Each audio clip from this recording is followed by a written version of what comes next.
We are the Gujarat Technological University. Since its inception over a decade ago, GTU has been empowering young and curating minds to realize their true potential. Over 4 lakh inspired students are enrolled with one of the premier academic universities in India. With more than 450 affiliated colleges in its fold operating across 5 zones of the state, GTU, the International Innovative University, your place to move forward.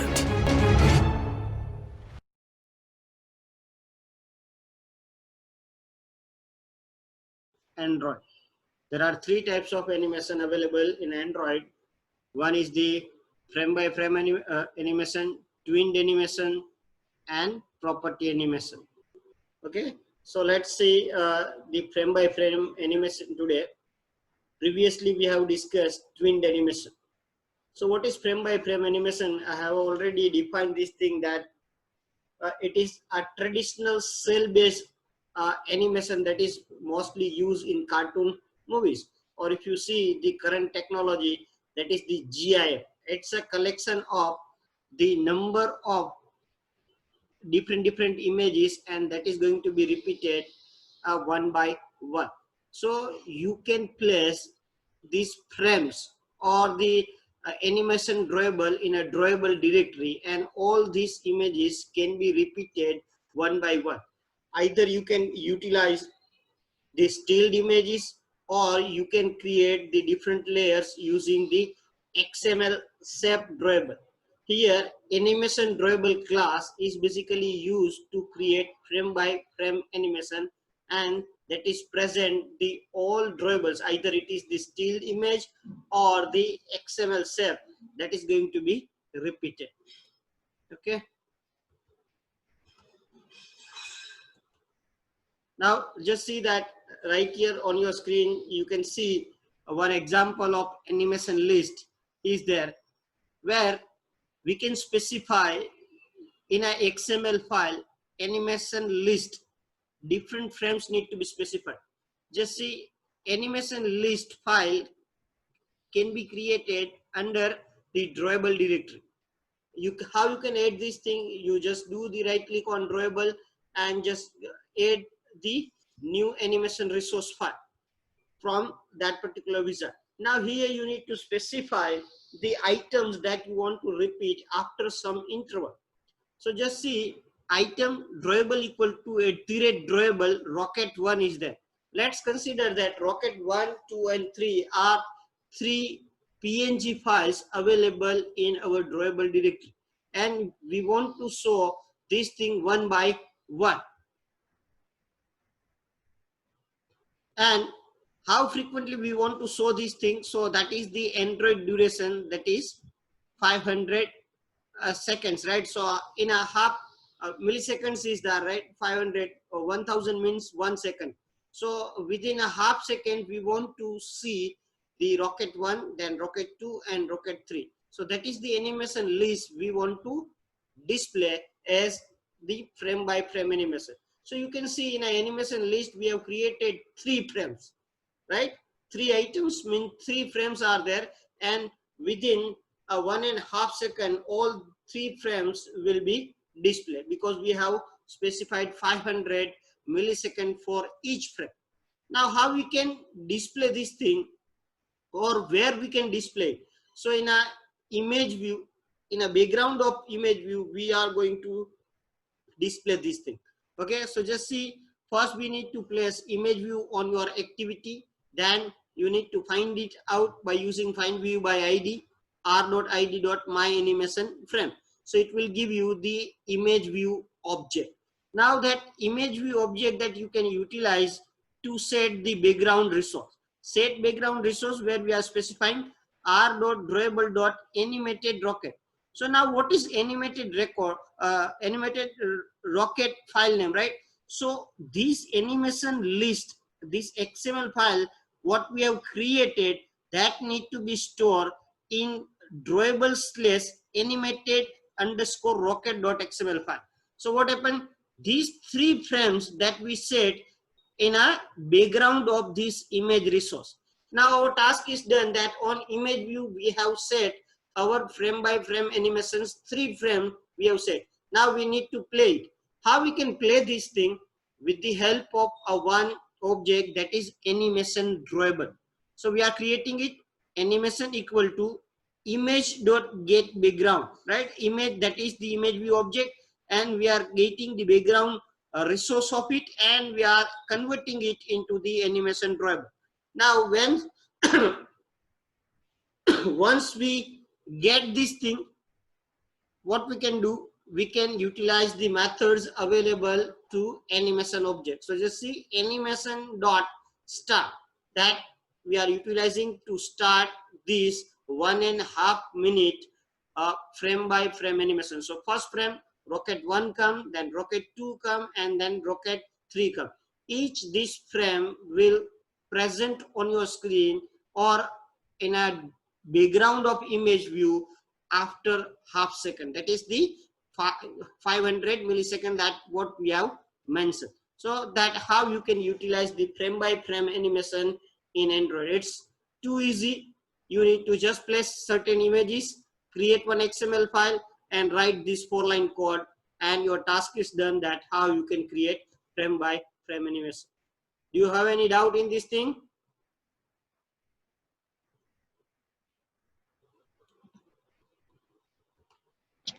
No, sir. Okay.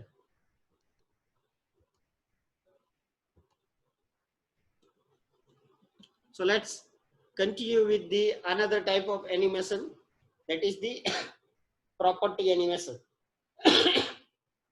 In a property animation, basically what we are doing, we are just creating or applying the effect of twinned animation with the help of object animator, that is known as the property animation.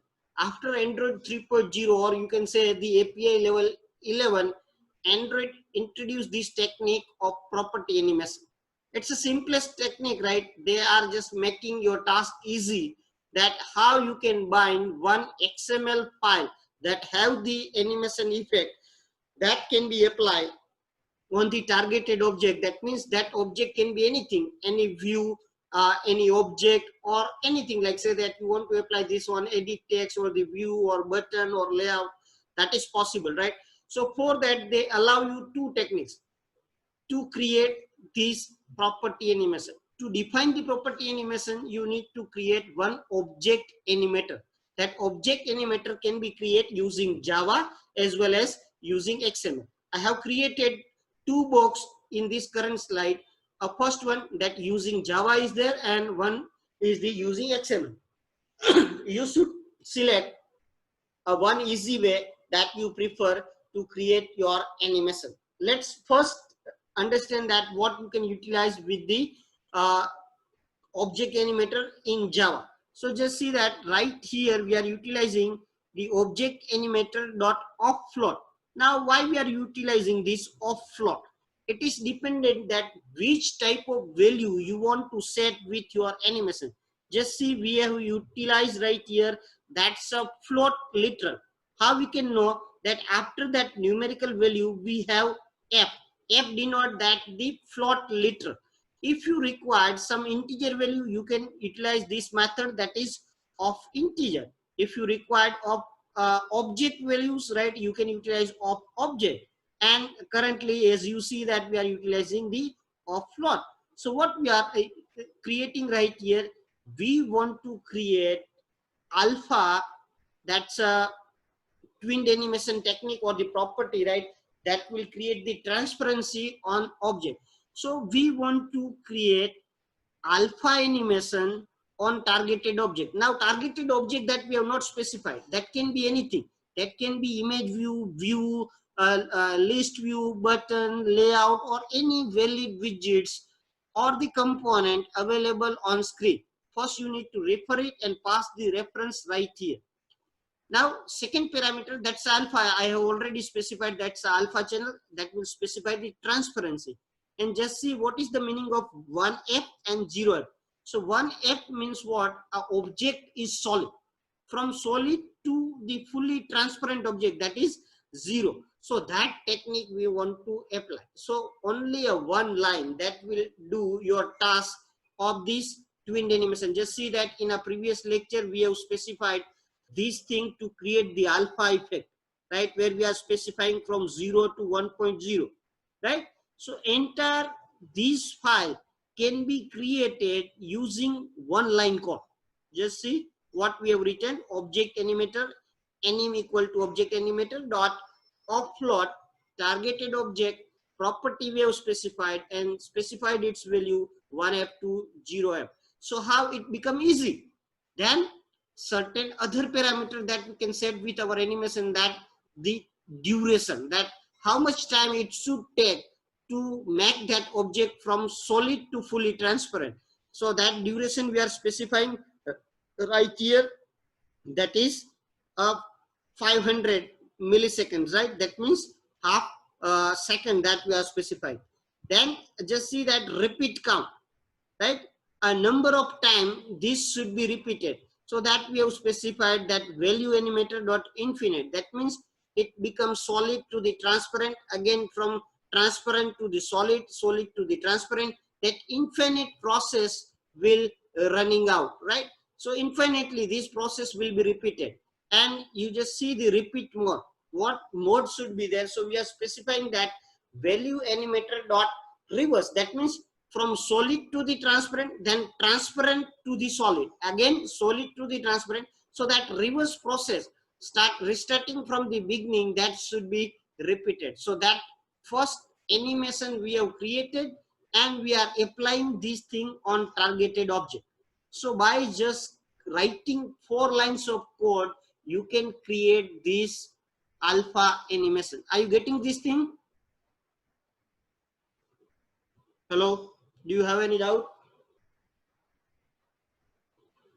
No, sir. Okay, so now you can see that that the Java way we have already discussed. Another way, that if you are not feeling good with the Java coding, then you can create this object animator with the help of XML file.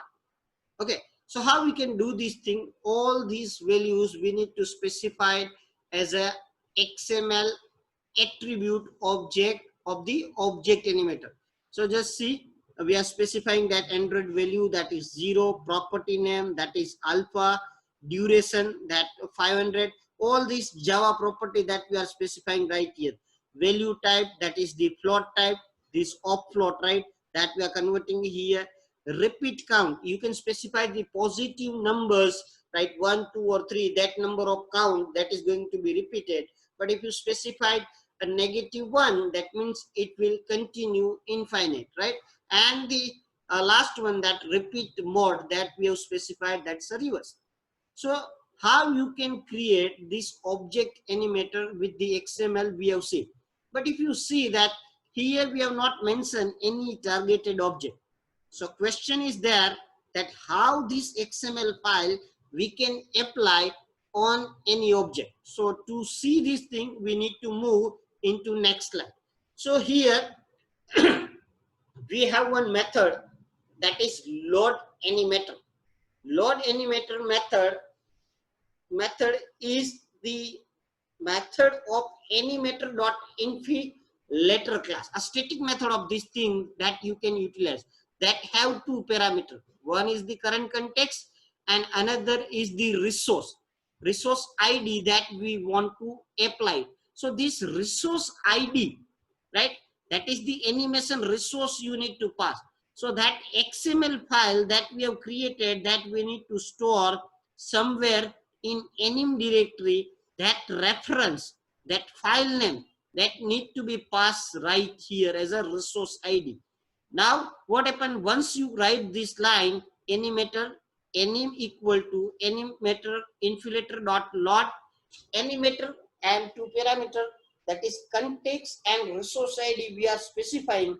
That means it just referring your animator object that you have created previously right here. Now the case that how we are going to apply this thing on targeted object. For that, a second line you need to write. that is anim.setTargetedObject, and again you need to pass the reference of targeted object. As I already explained with my previous slide, what is targeted object? So it can be anything, whatever the widget you are using, that can be passed. It may be the edit text, view, layout, or anything valid widgets of Android activity that you can pass over there. So how you can utilize the XML animator object to do the property animation that we have seen. So two techniques to create property animation by using Java and by using XML, both we have seen. I think idea is clear. If you have any doubt, you can ask.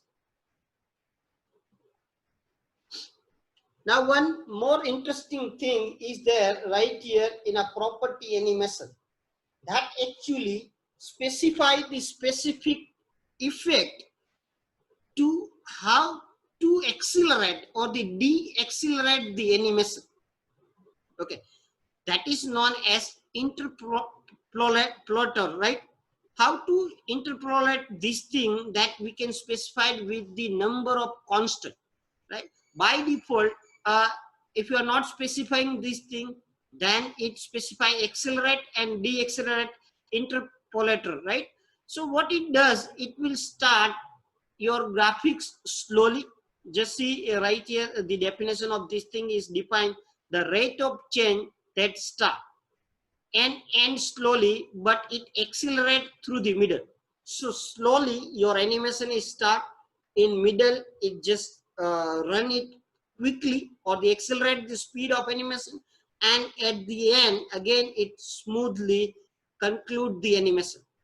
If you need to specify a different techniques for these animations, you can select a number of constant given here and all this animation meaning that I have specified. Let's say that let's take another thing, that accelerate interpolator. So what it does, it starts slowly but accelerate through middle till the end, right? So it just accelerate this thing. Another one, anticipate interpolator. So what it does, in a background it will flanks forward. Again, a textual meaning of this particular constant may not easy to understand by just word, but when you specify this constant on your property animation, at that time it would be very clear, right? So I just recommend you to create one example and just specify all these constants, so it will be very easy to learn that what is the actual meaning of this thing. So let's see that the final thing, that how we can specify the different constant that is listed out on my slide. So just see the box I have specified at the bottom of my slide with two lines that utilize the anim object. So from where we can get this anim object? Just see right here in a previous slide, we have created that anim object. On that animation, we want to specify this constant. So we utilize this method anim.setInterpolator, then an anonymous reference of that particular we are passing. So that is the anticipate overshoot in interpolator that we are specifying.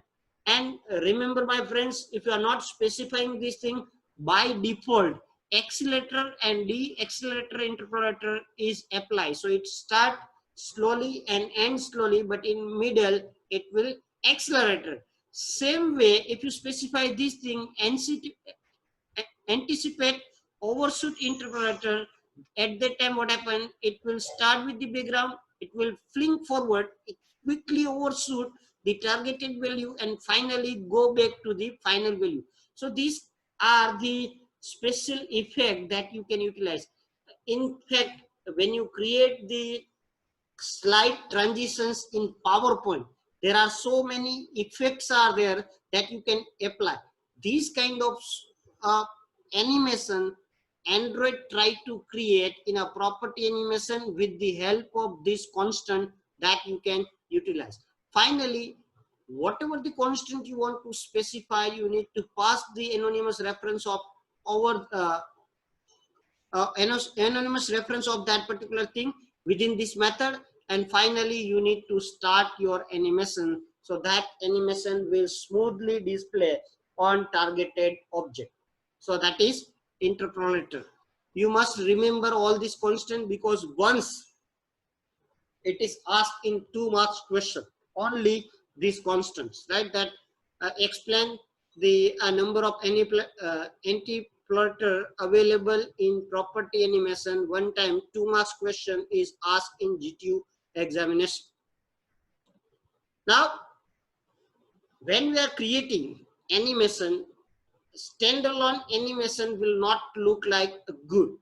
So we need to create the proper set of animation, that we need to specify that first animation 1 should be executed, then 2 should be executed, 3 and 4 simultaneously should be executed, and after completing of this thing, some another should be executed, right? So it's like that you are directing a movie scene. You need to specify the total number of animation in a proper sequence. So how it is possible to define this thing? Android provide a one property, that is animation set is there. So what you need to do, you can utilize the play method of animator set, where you are passing the object of animation. Okay, so which are these objects? So just see that in a previous slide we are utilizing the anim object. So these are the different anim object you need to create first, and then you can merge into a proper scene with the help of animator set. So just see right here, we are creating one animator set, my set equal to new animator set. Now in my set we are adding the number of animation. Right now we are just assuming that we have 4 to 5 animation that we have created, and now we want to play it in a particular sequence.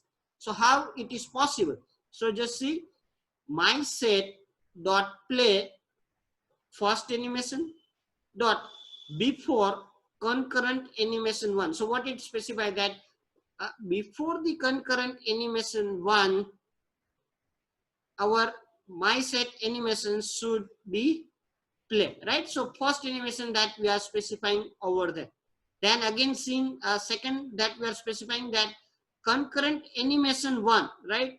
That should be play with concurrent animation 2. And the third thing that we are specifying, that last animation should play after concurrent animation 2. So what happened? We have defined our scene that first our first animation will call before concurrent 1, then concurrent 1 will start with the concurrent 2, and last animation will occur during after the concurrent animation 2. So we have just specified the sequence in which particular animation should be executed. And finally, when you specify that my set dot start, all these animation one by one play, and you can see that the beautiful scene will execute on your activity, right? So how you can create the property animation with animation set, that we have visualized right here. Now another thing that we need to see, that how we can specify the listener. Okay, what listener specifies? So listener just specify the action that you need to do when certain thing is happen. So in animation, 3 things can be done. Animation start, it is repeated, or animation end, or user just cancel it, right? So these are the 4 methods available in animator listener.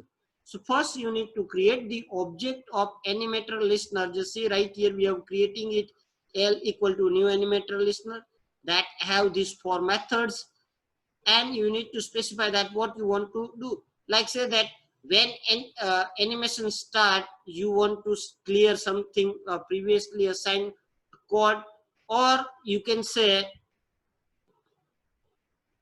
you can you want to do when repeating is done, when animation is repeated, you want to change the background color or the accelerate the speed, or say that when animation is end, you want to restart it, right? Any kind of thing you want to do with your animation, you can perform in these kind of methods. how you can bind this listener to your anim object with the help of add listener method. Just see anim.add listener, and you need to pass that listener object over there. So what happened? That particular thing will be bind to your anim object that we have previously created. Just see anim object where we have created. So in that anim object we are passing or setting our listener object to control the property animation, right? So that is the thing we have in a property animation. Do you have any doubt in property animation, or should I move into next chapter, that is chapter number 40? If you have any doubt, you can ask.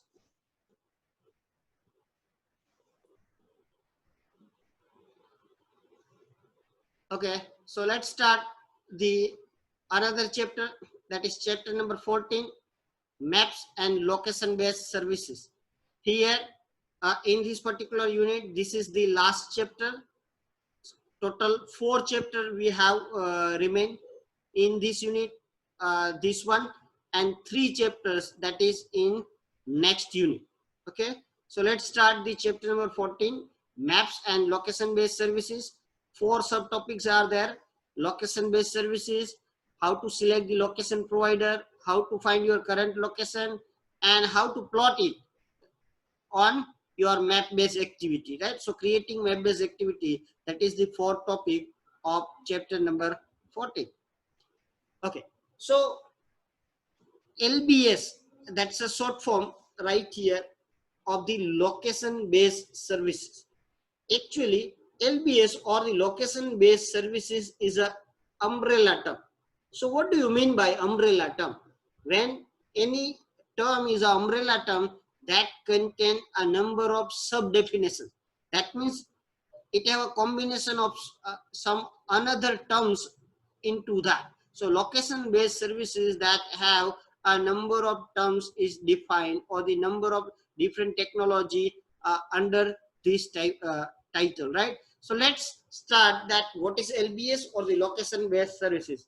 That have 2 main elements. One is the location manager and another is the location provider. So what location manager do? Location manager, it hooked to the location based services. That means it will provide the control on location based services. So but who will provide this thing? So location provider will provide this thing. Okay, so each of these represent the different location finding technology available on your current device, like say that the GPS connection or the network or anything else, what facility you have on your mobile device. Okay, so let's first learn the location manager, then we will specify that how you can get the providers, right? So when you create the location manager, with the help of this thing you can do certain tasks. These are listed as a bullet right here. You can find your current location, you can find the movement of device, you can get the alerts by detecting the movement into the specific area, you can find the availability of the location provider with your phone, and another thing that is that you can monitor the status of GPS receiver. Okay, so these are the certain things that you can perform with your location manager. So first thing, that how we can create the object of location manager. So first we need to get the system service. How we can get the system service? So we are already practiced this thing in a layout inflator class to get the inflator service. Same way we are getting the location manager service, right, with the help of a constant dot location underscore service. So how we can get, again same story we are repeating. Get system service is the method where you need to pass that constant. Just say that location context dot location service, we have stored this thing into a string and we are passing right here. It will provide the location service we need to cast this system service into our targeted object. That's a location manager. Now this location manager object that we can utilize, just see that location manager reference we have created in second line, and that we are initializing. Where you want to retrieve this location manager with the help of system service, you have to give two permissions to your Android manifest file, that is access find location and access course location. If you want to get the location detail using GPS, then access find location permission is required. And if you need the course location, that means by using the internet provider you want to get the location service, then the second permission you need to mention, that is access course location. Otherwise it will give you the error. And as you all know, after Marshmallow, this permission need to be asked at runtime. So runtime, you need to ask the permission. First, you need to give it in manifest, and then you need to ask from your user at runtime that your application required this permission. And if user is providing this access, you can get this location information. Okay. Now, location providers, right? So with the help of location manager, you can get the location provider. There are three types of location providers. We have GPS location provider, network provider, that means internet providers are there, and the passive providers, right? These are the third providers that with the help of combination of these things, you can get the information, or that the last saved location that you are retrieving with the help of this thing. So these are the three things that help you to find the location provider. Now at the end, just see that we are getting the all available providers, right? All available providers in our list. So just see provider equal to location manager dot get providers, and we pass true right here. Just see that's our boolean variable, we have stored it true, enable only. So all enable providers on our phone, that is list out right here in this provider, so that we can select to find the location of our user. Now what happened, we have two choices that to find the location of our user with the location provider. One, you specify that by using GPS, I want to find the location of user. Or another thing, that find out the best possibility to get the user location according to specifying the criteria.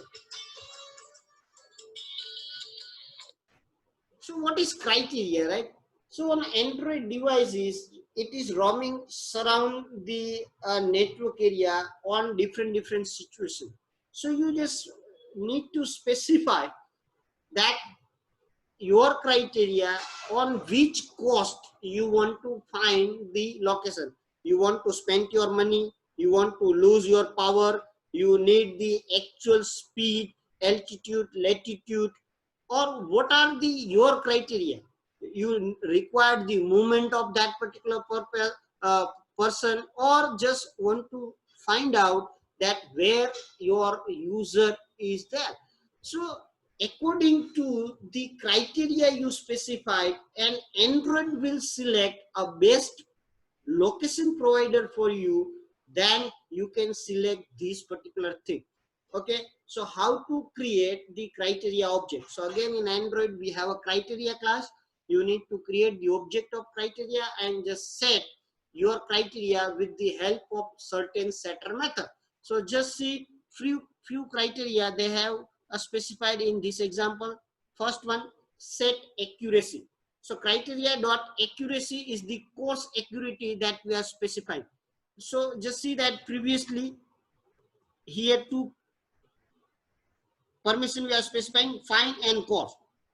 Find for the GPS, and another one that's the course, that is you can get from the network. So that criteria we have specified, that the course. So that means if you are getting this location using network provider, it is perfectly fine. Another thing, set power requirement, that is the criteria dot power low.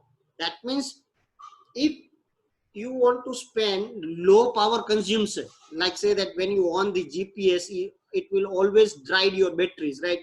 But if you want to save your power, then you can select the another location provider, as we have selected accuracy course, right? So it will just give you the lump sum idea that where your particular user is available. Another thing, that we don't require the altitude information. We don't require the bearing requirement, right? And we don't require this the speed of that particular user. That means we are not getting the accurate information. Like say that in a Google map, you start the navigation in your car when you're traveling from one location to the another location. At that time you require these kind of features, right? Like if you are not aware with this property, that is what is altitude, latitude, bearing, then refer my this slide, then you have an idea that what is bearing. So bearing means what? A person's way of standing and moving. Either your object or your phone is standing or moving, right? Like say that when you are getting direction in your moving car, right? So your object is moving. But if I'm getting the location of myself and I'm sending my WhatsApp location to some another person, that means I'm standing on some particular location. So that is the bearing, that you require this information or not. Another one, that is the latitude. That means that latitude information, or you, horizontal parts of that equator, you can see from north to south, right? That information we want.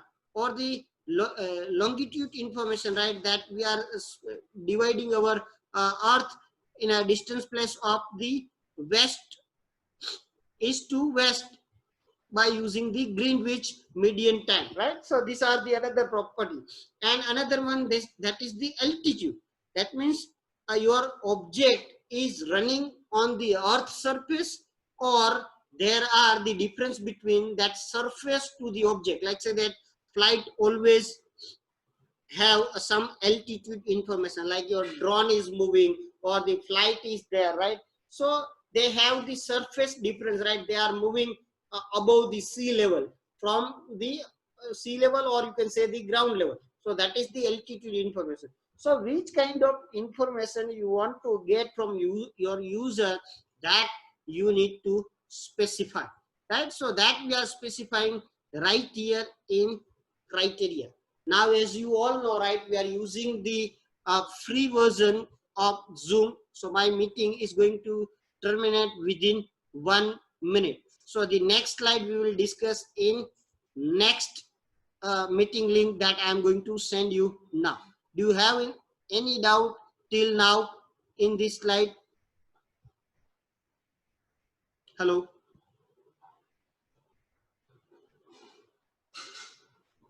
Okay, so I just end our today's meeting right here, and then I'm generating the next meeting link, and please join it into the next one.